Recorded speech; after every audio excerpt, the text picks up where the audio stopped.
7 कोटी रुपये देऊन झाले, वेळच मिळाला नाही कधी. आता कसा मिळाला? आता वेळ कसा मिळाला? तुम्हाला इथं आल्यावर माहीत झालं असेल. परंतु मी नेहमी पश्चिम महाराष्ट्रात जातो आणि तिकडच्या मिरवणुका पाहतो. तिकडच्या मिरवणुका कशा राहतात तर समोर मोटरसायकली राहतात आणि पुढाऱ्याला मागे जीप देतात आणि त्या जीप मध्ये बसवतात आणि मग जय म्हणतात. इथं तसं नाही झालं. इथं आमदारांनी माझे आमदारावर बुलेटवर बसवले, दामटवले. मी म्हणलं बाबासाहेबचा कार्यक्रम फिक्स झाला आता उभं राहायचा.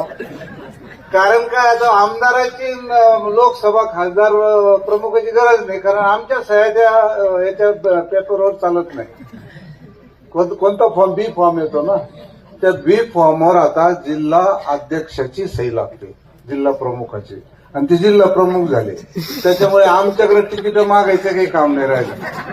पहिलं तिकीट ते ना त्यांच्या नावापासूनच सुरुवात केलं. जेवढं नारळ दिलं, बुलेटवर बसवले दोन्ही, म्हटलं घातले गळा घातले येणार. ते कामच ठेवलं नाही आपलं. त्याच्यामुळे सर म्हणले आपल्या गाडग्याला जायचं, मडकं लपवायचं काही काम नाही. त्या पद्धतीने ही उमेदवारीची सभा आहे आणि तुमची उमेदवारी फायनल आहे असं म्हणायला लोकांना काहीच अडचण नाही. लोक तयारीच आहे तुमच्या सर्वांच्या. आणि तुम्ही याचे त्याचे नाव, तो आला तर चालन, हा आला तर चालन, मला तर काहीच नाही बुवा. पण इतके भोळे आता लोक राहिले. ते जुन्या काळात चालत होतं ते. आता इतकेच भोळे राहिले की लोक.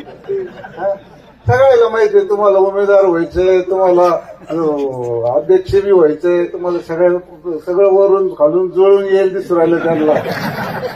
आणि गडी इकडं भक्कम आहे.